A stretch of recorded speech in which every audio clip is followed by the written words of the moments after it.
You are watching Grace Television.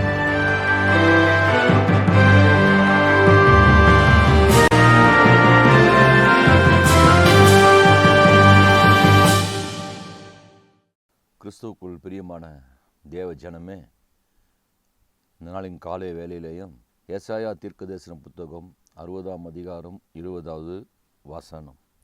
உன் சூரியன் இனி அஸ்தமிப்பதில்லை, உன் சந்திரன் மறைவதும் இல்லை, கர்த்தரே உனக்கு நித்திய வெளிச்சமாயிருப்பார், உன் துக்க நாட்கள் முடிந்து போம். பிரியமானவர்களே, ஒரு மனுஷனுடைய வாழ்க்கையில் எப்போவுமே ஒரு மனுஷன் மகிழ்ச்சியாக இருப்பதில்லை. துக்கங்கள், வருத்தங்கள், வேதனைகள், மகிழ்ச்சிகள், கோபங்கள், தாபங்கள், ஒவ்வொரு நாளும் ஒவ்வொரு சூழ்நிலைக்கு ஏற்றாற்போல ஒரு மனுஷனுடைய குணாதிசயங்கள் மாறிக்கொண்டே இருக்கும். ஆனால் ஒரு மனுஷனை நீங்கள் கணக்கு போட்டோ அல்லது ஒரு தாயை கணக்கு போட்டோ அல்லது ஒரு பெண்மணியை கணக்கு போட்டோ பார்த்தீங்கன்னா, ஒரு மனுஷன் அந்த நாட்களில் பார்த்தீங்கன்னா துக்கப்படுகிற நேரம் அதிகமாக இருக்கும். கர்த்தர் இன்றைக்கு சொல்லுகிறார், உன் துக்கம் சந்தோஷமாய் மாறும், உன் துக்க நாட்கள் முடிந்து போகும். துக்கம் என்றால் ஒரு இழப்பின் மத்தியில தான் துக்கம் இருக்கும். ஒரு மனுஷனுக்கு ஒரு இழப்பு வரும்பொழுது அவன் மனம் ரொம்ப துக்கம் அடையும். ஐயோ, நமக்கு இது இழந்துவிட்டோமே, இது முடியலையே. அந்த மாதிரியான துக்கங்கள் அத்தனையும் உங்களுக்கு மாறி உங்களுடைய துக்க நாட்கள் எல்லாவற்றுக்கும் கர்த்தர் முடிவு செய்வார் என்று சொல்லுகிறார். உதாரணமாக வெளிப்படுத்தின விசேஷம் 21ஆம் அதிகாரம் 4ஆம் வசனத்தை நீங்கள் வாசித்து பார்த்தீர்களானால், உங்களுக்கு கண்ணீர் இல்லை, கவலை இல்லை, எல்லாம் ஒழிந்து போகும். கர்த்தர் தெளிவாக சொல்லுகிறார். உங்களுக்கு கடந்த நாட்களிலே நீங்கள் எவ்வளவு துக்கப்பட்டிருந்தீங்களோ, மரணமும் இல்லை, அலறுதலும் இல்லை, வருத்தம் இல்லை, முந்தினவைகள் ஒழிந்து போயின என்று விளம்பினது. வருத்தம் இருக்காது, அலறுதல் இருக்காது, பயம் இருக்காது, கலக்கம் இருக்காது, துக்கம் இருக்காது. உங்கள் நாட்கள், உங்களுடைய துக்க நாட்கள் முடிந்து போகும். கர்த்தர் சொல்லுகிறார், ஏசாயா தீர்க்கதரிசி மூலமாக உன் துக்க நாட்கள் முடிந்து போகும். வேதத்தில் அநேகருடைய துக்க நாட்களே கர்த்தர் மாற்றியிருக்கிறார். முதலாவதாக ஒரு தாயாரை பார்ப்போம். 1 சாமுவேல் 1:18. அப்பொழுது அவள், உம்முடைய அடியாளுக்கு உம்முடைய கண்களில் தயை கிடைக்க கடவுது என்றாள். பின்பு அந்த ஸ்திரீ புறப்பட்டு போய் போஜனம் செய்தால் அப்புறம் அவள் துக்கமுகமாய் இருக்கவில்லை. பிரியமான தேவ ஜனமே, அன்னாள் என்கின்ற ஒரு சகோதரி. அந்த அன்னாள் என்கின்ற அந்த அம்மாவுக்கு குழந்தை கிடையாது. அவருடைய கணவன் பெயர் எல்கானா என்கின்ற ஒரு மனுஷனுக்கு 2 மனைவிகள். அதில் அன்னாள் ஒருத்தி. அன்னாளுக்கு குழந்தை இல்லை. குழந்தை இல்லாமல் இருக்கிற ஒரு காரணத்தினாலே அவளை அடிக்கடி துக்கப்படுத்துவார்கள். உற்றார் உறவினர்கள், இனஜன பந்துக்கள், அவருடைய சக்கலத்தி அந்த அம்மாவை தலையில் கொட்டிக்கிட்டே இருப்பாங்க. ஒரு குழந்தை இல்லை, உனக்கு ஒரு குழந்தையை பெற்று கொடுக்க முடியல, வேதனைப்படுத்துவார்கள். அதனால் அந்த அம்மா எந்த நேரமும் அழுது கொண்டே இருப்பார்கள், துக்கமுகமாகவே இருப்பார்கள். ஒரு நாள் தேவாலயத்திற்கு வருகிறார்கள். தேவாலயத்தில் போய் கர்த்தருடைய சமூகத்தில் அழுது விண்ணப்பம் பண்ணி ஜெபிக்கிறார்கள். அப்பொழுது ஆசாரியனாகிய ஏலி சொல்லுகிறார், உன்னுடைய வேண்டுதலின்படி கர்த்தர் உனக்கு நிறைவான பலனை கொடுப்பாராகன்னு சொன்னோன்னா அந்த அம்மா அதுக்கப்புறம் துக்கமுகமாகவே இருந்ததில்லை என்று வேதம் சொல்லுகிறது. அதே நீங்கள் 2ஆம் அதிகாரம் 1ஆம் வசனத்தை பார்த்தீர்களானால், அன்னாள், என் இருதயம் கர்த்தருக்குள் களி கூறுகிறது, என் கொம்பு கர்த்தருக்குள் உயர்ந்திருக்கிறது. அந்த அம்மாவுக்கு ஒரு குழந்தையை கர்த்தர் கொடுக்கிறார். அந்த குழந்தைக்கு சாமுவேல் என்று பெயர் வைக்கிறார்கள். அவன் தான் முதல் பெயர் சபா வரைக்கும் பெரிய தீர்க்கதரிசி என்று அழைக்கப்படுகிறார். இந்த இடத்துல அன்னாளுடைய துக்கம் நாட்கள் முடிந்து போகிறது.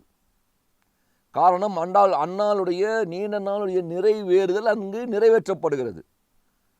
அன்னாளுடைய துக்கம் முடிவடைகிறது. இன்னொரு மனுஷனுடைய துக்கத்தை கர்த்தர் இங்கு முடித்து விடுகிறார். எசேக்கியா என்கின்ற ஒரு ராஜா. 2 ராஜாக்கள் 20ஆம் அதிகாரம் 3ஆம் வசனத்தை நீங்கள் எடுத்து வாசித்து பார்த்தோமானால், கர்த்தாவே, நான் உமக்கு முன்பாக உண்மையும் மன உத்தவமாய் நடந்து உமது பார்வைக்கு நலமானதை செய்தேன் என்பதை நினைத்தருளும் என்று விண்ணப்பம் பண்ணி எசேக்கியா மிகவும் அழுதான் என்று வேதம் சொல்லுகிறது. பிரியமான தேவ ஜனமே, எசேக்கியா என்கின்ற ஒரு ராஜா கர்த்தருக்கு முன்பாக உண்மையாய் வாழ்ந்தவன். விக்கிரக மேடைகள் எல்லாம் தகர்த்து கர்த்தருக்கு முன்பாக உண்மையாய் வாழ்ந்த ஒரு பக்தியாய் விசுவாசமாய் வாழ்ந்த ஒரு தேவ மனுஷன். அவருக்கு ஒரு முதுகில் ஒரு கட்டி, வேத அறிஞர்கள் அது கேன்சர் கட்டி என்று சொல்லுகிறார். ஏசாயா தீர்க்கதரிசி போகிறாரு, நீங்கள் இறந்து போயிடுவீங்க, உங்கள் குடும்பத்தின் காரியங்களை ஒழுங்கு பண்ணுங்க, கர்த்தர் சொல்லுகிறார் சொன்ன உடனே எசேக்கியாவுக்கு பயம் வந்துவிட்டது. சோர்ப்புறமாக திரும்பி அழுகிறார்.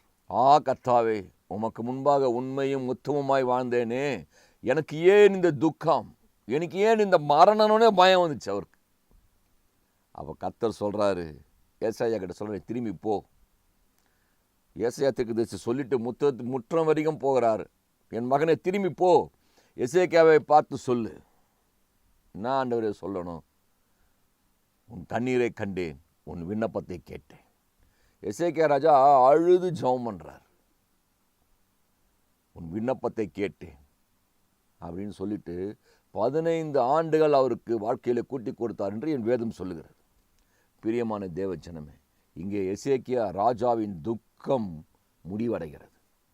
2 காரியங்களை வேதத்திலிருந்து சொன்னேன். முதல்ல சொன்னது அன்னாள் துக்க முகமாக இருந்தாங்க, அழுகிறாங்க, சாப்பிடாம கொள்ளாமல் இருக்கிறாங்க. ஐயோ, தேவையான துர்சொற்கள், அவச்சொற்கள், கேவலமான சொற்கள் எனக்கு வருகிறதே. கர்த்தர் எனக்கு ஒரு குழந்தையை கொடுக்க மாட்டாரா? கர்த்தர் எனக்கு கர்ப்பத்தை திறக்க மாட்டாரா? இதுக்கு ஒரு விடிவு காலம் வராதா என்று சொல்லி துக்கமுகமாக இருந்த அன்னாள் என்ன பண்ணுறாங்க? தேவ சமூகத்தண்டை ஜெபிக்கிறார்கள். ஜெபிக்கும் பொழுது அங்கே தேவ மனுஷன் வருகிறார், ஏலி வருகிறார். கேட்குறாரு அந்த அம்மாட்ட, நீங்கள் என்னம்மா குடிச்சிருக்கியா நீ? ஐயா, நான் மன கிளேசமுள்ள ஸ்திரீ, கர்த்தருடைய சமூகத்தில் என் விண்ணப்பத்தை ஊற்றி விட்டேன்னு சொல்லும்போது ஏலி அந்த அம்மாவுக்கு ஒரு சமாதான வார்த்தையை சொல்லுகிறார். சமாதானத்தோடே போ, கர்த்தர் உன் வேண்டுதல்களை கேட்பா. அப்போது அந்த அம்மா என்ன பண்ணுறாங்க? அதுக்கப்புறமா வேதம் அழகாய் சொல்லுகிறது, ஏலி சொன்ன வார்த்தையை அந்த அம்மா விசுவாசித்தார்கள். ஏலி சொன்ன வார்த்தையை ஏற்றுக்கொண்டார்கள். பிரியமான தேவ ஜனமே, அன்னாளுடைய துக்க நாட்கள் முடிவதற்கு காரணம் கர்த்தருடைய மனுஷன் சொல்லுகிற வார்த்தையை அவர்கள் விசுவாசித்தார்கள், அதற்கு கீழ்ப்படிந்தார்கள். இன்றைக்கு கர்த்தருடைய வார்த்தை நமக்கு பரிசுத்த வேதம் தான். இந்த வேதாகமத்தின் வார்த்தையை விசுவாசியுங்கள், வேதாகமத்தை தினந்தோறும் வாசியுங்கள், வேதாகமத்தை தியானியுங்கள், அதற்கு கீழ்ப்படியுங்கள். உங்கள் துக்க நாட்கள் முடிந்து போகும்.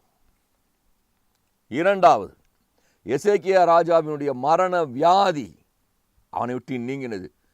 இங்கே கர்த்தரே டிசைட் பண்ணிட்டார், எசேக்கியா மரித்து போவான் என்று கர்த்தரே டிசைட் பண்ணி சொல்லிட்டார். ஒரு தீர்க்கதரிசி, பெரிய தீர்க்கதரிசி சொல்றார். அழுகிறான், சோர்ப்புறமாக திரும்பி அழுகிறான். கர்த்தாவே, உமக்கு முன்பாக உண்மையும் உத்தமமாய் வாழ்ந்தேனே, என் நிலைமையை நீங்க மாற்ற மாட்டீங்களா? என் நிலைமை முடிந்து போகாதா என்று சொல்லி எசேக்கியா அழுகிறான். அப்போ ஒரு வார்த்தை சொல்ற பார்த்தீங்களா, நான் உண்மையும் உத்தமமாய் வாழ்ந்தேனே. உடனே ஒரு ஃப்ராக்ஷன் ஆஃப் செகண்ட் கூட ஆகலை, கர்த்தர் ஏசாயா மூலமாக அவனிடத்தில் சொல்லுகிறார், உன் விண்ணப்பத்தை கேட்டேன், உன் கண்ணீரை கண்டேன். எசேக்கியா, உனக்கு 15 ஆண்டுகள் கூட்டி கொடுக்கப்படுகிறது. இந்த இடத்துல ஒரு ராஜாவின் துக்க நாட்கள் முடிவடைகிறது. நன்றாக கவனியுங்கள். அதற்கு காரணம் எசேக்கியா சோர்ப்புறமாக திரும்பி அழுது கண்ணீர் விட்டு ஜெபித்தான் என்று வேதம் சொல்லுகிறது. தேவ பிள்ளைகளே, உன்னுடைய துக்க நாட்களிலே, உன்னுடைய துக்க நேரங்களிலே எந்த இடத்தில் நீ கவலைப்படுகிறாயோ, எதையாக ஒன்றை இழந்து விட்டு வேதனைப்படுகிறாயா, உன் துக்க நாட்கள் முடிந்து போகும். எப்போது தெரியுமா? நீ உண்மையாய் கருத்தாய் கர்த்தரிடத்தில் ஜெபிக்கும் பொழுது. இந்த நாளிலே கர்த்தர் சொல்கிற காரியங்கள், ஒழுங்காக தினந்தோறும் வேதத்தை வாசியுங்கள், வேதத்தை தியானியுங்கள், வேதத்தை நேசியுங்கள். உன்னுடைய துக்க நாட்கள் முடிந்து போகும். 2வதாக, கண்ணீரோடு உண்மையாய் கர்த்தரிடத்தில் ஜெபியுங்கள். ஷபா ரபா ரபா ரிக்கா ராபாரா ஔஷந்தரல பௌரவா. நீ ஜெபிக்கிற மகனாக இருந்தால், மகளாக இருந்தால், தாயாக இருந்தால், தங்கையாக இருந்தாலும் சரி, நீ உண்மையாய் கண்ணீரோடு கர்த்தரிடத்தில் ஜெபித்தாயானால் உன் துக்க நாட்கள் முடிவடையும். கண்களை மூடி ஜெபிப்போம். நல்ல ஆண்டவரே, அந்த நேரத்திற்காய் நன்றி செலுத்துகிறேன். தேவரீர் கர்த்தாவே, இதை பார்த்து கொண்டிருக்கிற ஒவ்வொருவரையும் கர்த்தர் ஆசீர்வதித்து சுவாமி, அவருடைய துக்க நாட்கள் முடிவுக்கு கொண்டு வரும்படியாக ஜெபிக்கிறேன். ஆண்டவரே, இதை பார்த்து கொண்டிருக்கிற மக்கள் மாத்திரமல்ல, எத்தனையோ பேர் சுவாமி துக்கத்திலே மூழ்கி இருக்கிறார்கள். வாலிப பிள்ளைகளுக்கு சரியான வேலை இல்லை, துக்கம். வேலை கிடைத்தால் வேலை செய்கிற இடத்திலே போராட்டம். திருமண வாழ்க்கை அமையவில்லை, திருமண வாழ்க்கை அமைந்ததா? குழந்தை பாக்கியம் இல்லை. வயதானவர்களுக்கு வியாதியினாலே துக்கம், குடும்பத்திலே சமாதானம் இல்லை, ஒரே பிரச்சனைகள், சண்டைகள், கலக்கங்கள், இப்படி குழப்பத்தின் மத்தியிலே வாழ்ந்து கொண்டு துக்கமுகமாய் இருக்கிற ஒவ்வொருவரையும் கர்த்தர் இந்த நாளிலே அவர்களுடைய துக்கங்களுக்கு முடிவு கட்டும்படியாய் ஜெபிக்கிறேன். துக்கத்தின் முடிவை அவர்கள் இன்றைக்கு காண வேண்டும் சுவாமி.